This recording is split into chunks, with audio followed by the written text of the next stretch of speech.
Hey everyone, welcome back to the Side Hustle Weekend podcast. My name is Unkit, and I'm the founder of Thrillverse Media and author of over 20 best-selling fiction novels. I started the Side Hustle Weekend podcast after noticing something very powerful. People with multiple income streams weren't just surviving tough times, they were thriving through them. So in the Side Hustle Weekend podcast, the focus is on side hustle, AI, passive income, solopreneurship, and making money online. But first, meet your AI hosts for today, Sarah Mitchell and Alex Parker. In each episode, they dive into exciting new opportunities in the world of side hustles, AI, productivity, solopreneurship, and passive income. So grab your coffee, take some notes, and let's talk about making money smarter, not harder. Also, before we start, hit that like button, share, and subscribe to join our Weekend Hustlers community. Turn on notifications so you don't miss our episodes where we break down more side hustle strategies. Over to you, Sarah and Alex, and I'll catch up with you at the end of the podcast. Okay, but really though, how many times have you picked up your phone? Just to check one little thing and then bam, you're like totally lost in the scroll. Happens to the best of us, right? It does, it really is. I think we're all looking for ways to be more productive, even if it's just squeezing in a few extra minutes here and there. Totally. Every little bit counts. Exactly. So today, we're diving deep into some surprisingly productive things that you can do. Instead of like automatically going for that mindless scroll. Oh, I like this. Yeah, breaking those autopilot habits. Yeah, exactly. So we're actually looking at 2 YouTube videos today, both from Ali Abdaal. Oh, Abdal, he's great. He is. He's got such a cool background too. He's a doctor, but he's also an entrepreneur and a productivity expert. Yeah, the doctor turned entrepreneur thing is pretty popular these days, isn't it? It is. It is. But I think he really gets it. Like he understands that busy life struggle. And he's not just about like grinding it out 24/7. He focuses on, actually enjoying the process of being productive, making it sustainable. Yes. Like feeling good about getting things done. That's key. Definitely. So in one of his videos, 5 Productive Things I Do, instead of mindless scrolling, he starts with something that sounds so simple, sending a gratitude message. Okay, I'm intrigued. Simple, but like, is it really effective? Well, that's the thing, right? He actually has people do this live during his talks, and he describes these like incredible reactions. People getting teary-eyed. Some even say it's been life-changing. And all this from like just a few minutes of typing a message to someone they appreciate. Wow, that's powerful. It's like a reminder of the impact of human connection, something we often overlook. Oh, totally. And I'll admit I'm kind of old school. I love sending handwritten thank you notes. I get that. There's something special about putting pen to paper, isn't there? Yes. It feels so much more intentional, more personal. It's a deliberate act of appreciation. Absolutely. So yeah, sending a quick gratitude message, it's such a good alternative to scrolling, and like it can create these ripple effects, Yeah. spreading that positivity outward. A little chain reaction of kindness. I love it. Okay, so moving on to another great idea from Abdal's video. Yeah. The weekly reflection. Reflection. Okay, that sounds a bit intense, but I'm listening. No, it's not as heavy as it sounds. He's talking about taking like 20 minutes each week to just check in with yourself, see how things are going. So kind of like a mini audit of your life. Exactly. And he breaks it down into some really practical questions too, like what are your big goals for the year? How are you doing with those? What went well this week? What were some challenges?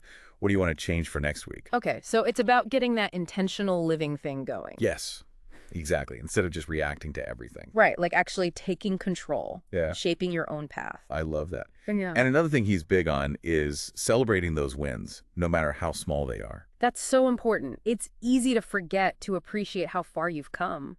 I know, right? Like, we get so caught up in that always striving mentality, And I'll be honest, I've had to work on this myself. I tend to be a bit of an overachiever, always pushing for the next thing. Yeah, gotta be kind to ourselves too, right? Acknowledge those wins. Exactly.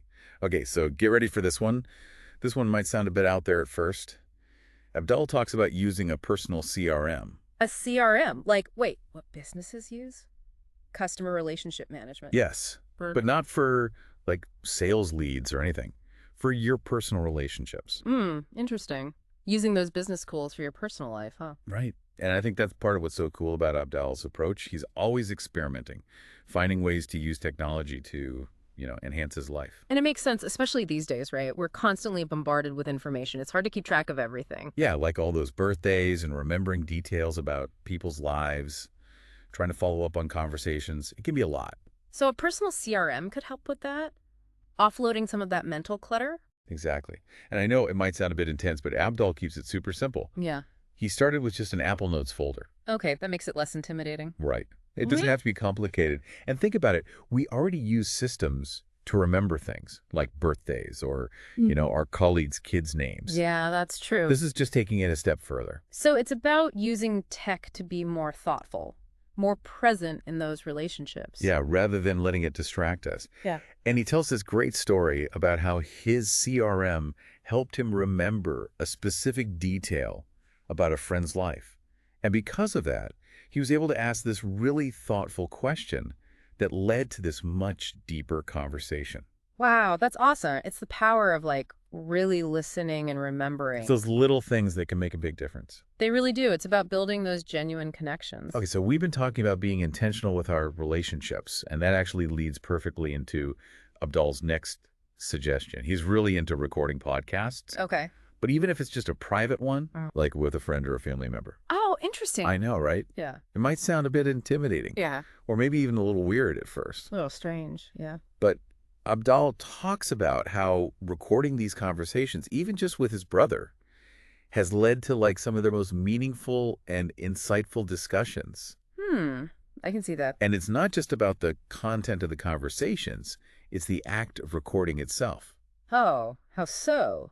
Well, I think there's something about the format of a podcast, even a private one, Right. that encourages a different kind of conversation. Yeah, I can see that. Like you're being interviewed almost. Yeah. And that can kind of prompt you to think more deeply about, your experiences and your perspectives. Totally. He mentions how it's led them to explore topics they wouldn't normally bring up in, just casual conversation. Interesting. And like I said, it's not just the content, but when you're recording a conversation, Yeah. there's a certain self-awareness that comes into play. Oh, for sure. You become more conscious of how you're communicating, Yeah. both verbally and even your body language. Totally. It's like having a mirror held up to you almost. Yeah, you're much more present. Yeah. Yeah. And it can make you a better listener too, because you're more focused on, capturing the conversation accurately. Oh, absolutely. And then also, I was just going to add, oh, go ahead. it's such a good record of your thoughts and experiences over time. Oh, yeah. Imagine listening back to these years from now. Yeah. It'd be like an audio time capsule of your relationship. Oh, I love that. That's such a good point. So cool. Yeah. And the best part is it doesn't have to be a big production, right? No, not at all. You could literally just use the voice memo app on your phone. Easiest thing. Or if you're feeling a bit more ambitious, Yeah. you could invest in some basic recording equipment. Yeah, totally. I was even thinking you could make it like a fun activity, Oh, yeah. like set up a little recording studio in your living room, Yeah. with some blankets and pillows. I love that. Make it cozy. Yeah, and create a little intro music with your phone or something. Oh, that's so fun. Yeah, it could be a fun little project. For sure. Okay, so now shifting gears a little bit, Right. Abdal's final suggestion in this 5 Productive Things video is one that I think we can all relate to, Okay. tidying your space. Oh, yeah, definitely. You might sound a bit mundane, but he is such a big believer in the connection between our physical environment and our mental state. It's so true. And this is where the idea of environmental psychology comes in, right? Exactly. Our surroundings can have such a huge impact on our mood, our focus, our productivity. Absolutely. Yeah. Abdal was talking about how clutter can actually make him feel stressed and overwhelmed, but having a tidy space helps him feel more calm and focused. For sure. You know what? I have to say, I totally agree. Yeah. It really does make a difference. There's a ton of research that backs that up. Yeah. Clutter actually competes for our attention. It's true. So it makes it harder to concentrate, harder to think clearly. It's like having all these visual distractions, you know, pulling you in different directions. 100%. But then when our space is clean and organized, it can actually promote a sense of peace, Yeah. like order. I love that. And it allows us to focus our energy on, whatever it is we're trying to do. Yeah, totally. He gives some really good practical examples too in the video, like clearing off your desk at the end of the day, putting away laundry, dealing with, those dreaded piles of paper. Oh, yeah, the piles of paper. It never ends. Never ends. But they're all small but impactful actions. Yeah, That can really make a difference. totally. And he's not talking about spending hours cleaning. He's saying even just 5 or 10 minutes of tidying can make a noticeable difference. Yeah, little by little. Yeah, That's exactly. a huge difference. So if you find yourself reaching for your phone to scroll, Yeah. why not try tidying up, a small area instead? Great idea. You might be surprised how it can Yeah. shift your energy and your focus. For sure. Okay, so now in Abdaal's second video, I tried 137 productivity tools. These are the best. Oh. He takes us on this whirlwind tour of all the apps and tech and gear that he uses Okay. to streamline his workflow and, maximize his productivity. That's very systematized. He is very systematized. Yeah. So get ready to take notes Okay, I'm ready. because he covers a lot. All right, let's do it. So first up, let's talk about his physical setup. All right. He's got a standing desk, which is, pretty common these days. Yeah. But what's unique is that he has a treadmill underneath. Oh, wow. That's next level. I know, right? It's cool. He's incorporating movement into his workday. I love that. We all know that sitting for long periods is not good for us, It's so bad. right? Yeah. So he actually tracks his treadmill time Okay. using an app called Rise. Right. So he can actually see how much he's moving throughout the day. He's all about that data. He is. Yeah. He's all about optimizing. Love it. Now, for all that typing he does, Yeah. whether it's writing, coding, emailing, he prefers a mechanical keyboard. Oh, nice. He's actually even working on developing his own line of mechanical keyboards. That's awesome. I know, right? Dedicated. He's very serious about his tools. Yeah, a good keyboard makes all the difference. It really does. It really does. For sure. And speaking of tools, he's got this pretty epic video recording setup. Love it. Multiple cameras, Okay. including one overhead for those cool, top-down shots. Nice. And he switches between them using a professional-grade camera switcher Wow. called the Atom Mini Pro. Fancy. It is, he's invested Yeah, in creating high-quality video content. of course. And, of course, he's got professional-grade microphones as well. Oh, yeah, gotta have good sound. He uses the Sennheiser MKH416 Nice. and the Elgato Wave 3, both mounted on adjustable arms for optimal sound quality. Yeah, audio is so important. It's so important, so Yeah, important. It really is. Okay, so after he films a video, all the footage gets uploaded to Google Drive, Okay. where he has a whopping 75 terabytes of storage. What? That's insane. It's a lot. That's a lot of storage. He's got a lot of videos, a lot of digital assets. Yeah, that makes sense. He also uses Google Workspace for his team's email and collaboration tools. Yeah, Google Workspace is great. Yeah, it's super popular. So versatile. Okay, now, here's where it gets really interesting. Right. Even his bathroom breaks are productive. Okay, what? Instead of mindlessly scrolling through social media, Yeah.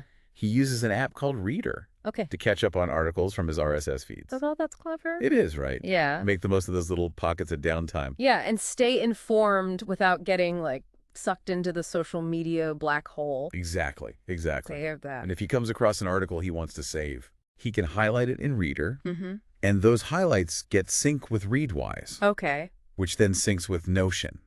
Wow. So it's this seamless system for capturing and organizing information. He's created his own little knowledge management system. He really has. That's awesome. It's all about reducing friction Yeah. and making it as easy as possible to learn and grow. I love that. He manages his calendar using the Fantastical app. Okay. He jots down ideas and thoughts in Apple Notes, Mm-hmm. which he later processes and organizes into his other systems. It's like a constant flow of information. Yeah, it's very fluid. It's very fluid. Yeah. For listening to audiobooks and podcasts, he uses Audible and Spotify. Classic. Yeah, they're great. Yeah. And if he needs to record and transcribe a conversation, Yeah. like a meeting or an interview, Okay. he relies on the Auto AI app, Cool. which uses artificial intelligence to provide, accurate transcriptions and summaries. Oh, wow. That's handy. It is. Yeah. He also uses Slack for team communication Yeah. and Loom for screen recording, Okay. which allows for, asynchronous communication Oh, yeah. and reduces the need for meetings. Yeah, less meetings is always good. Always good. Yeah. When it's gym time, he tracks his workouts using the fitness app, Okay. which is customized by his remote fitness coach. Oh, wow. Fancy. I know, right? He also recommends the Strong app Okay. for those who prefer to manage their workouts independently. Yeah, so there's options for everyone. Options for everyone, exactly. I like that. To wind down in the evening. All right. He listens to relaxing music on his Amazon Echo, Oh, okay. does some stretches on his Lululemon yoga mat, Nice. and reads on his Kindle. He's got the whole routine. He does. He's got a whole system. Yeah. It's like he's created this like holistic ecosystem for productivity, Totally. incorporating tools and practices that support, every aspect of his life. I love that. Now, I know we just threw a lot of tools and apps at you. Yeah, it was a... But the key takeaway here Yeah. is that you don't have to use every single one of these to be productive. No, not at all. It's about finding what works for you. Exactly. Abdaal's system is just an example. Yeah, an inspiration. Yeah, a starting point. For sure. The real magic lies in understanding the principles behind his choices and then applying those principles to your own life. 100%, yeah. So as you reflect on all the ideas we've discussed, Yeah. I want you to consider this.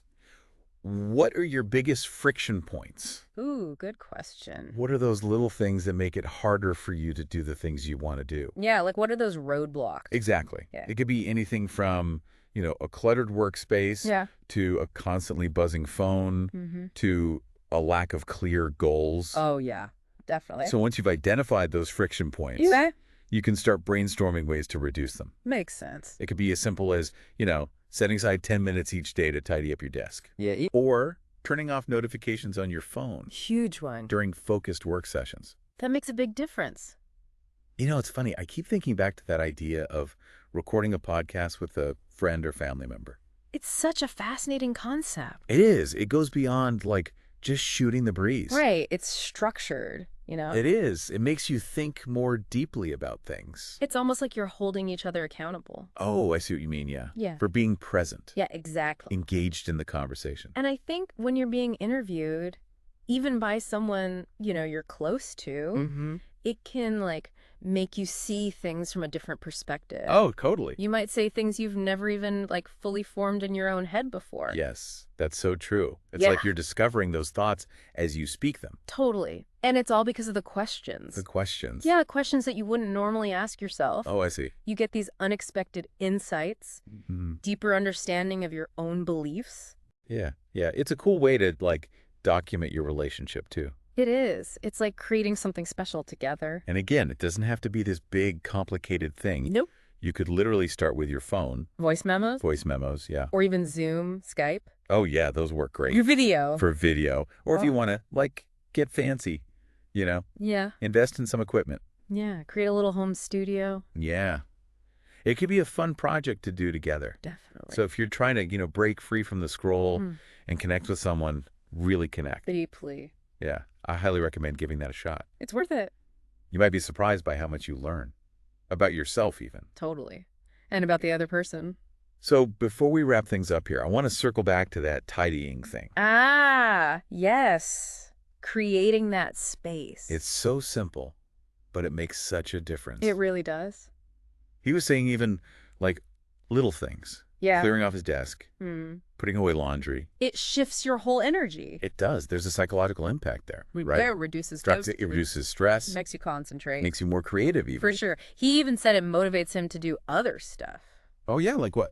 Like working out, being creative. Oh, wow. That's interesting. So it's like clearing out the physical space actually creates mental space. That's a great way to put it. So if you're feeling, overwhelmed, stuck, try tidying up. Even just for a few minutes. It's amazing what a difference it can make. Well, that brings us to the end of our deep dive.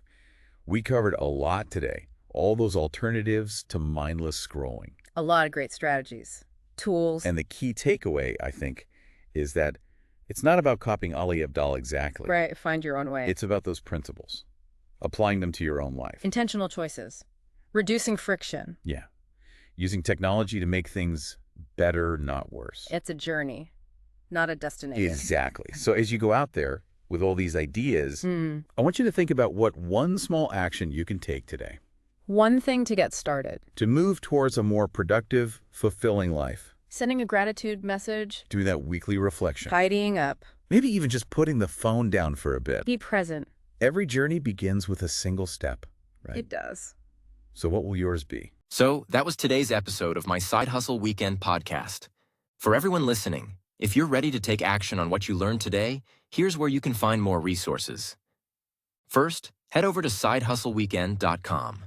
I've put together detailed guides, templates, and case studies. And while you are there, don't miss out on my free newsletter, Side Hustle Weekend. If you found value in today's discussion, hit that like button and subscribe to join our Weekend Hustlers community. Turn on notifications so you don't miss our episodes where we break down more side hustle strategies. Check the description below for all the tools and resources we mentioned today. Remember, everyone's journey starts with a single step. Whether you're looking to make an extra $500 a month or build something bigger, start with what you learned today and take action. I'll see you in the next episode where we'll break down another practical way to grow your income. Keep hustling smarter, not harder.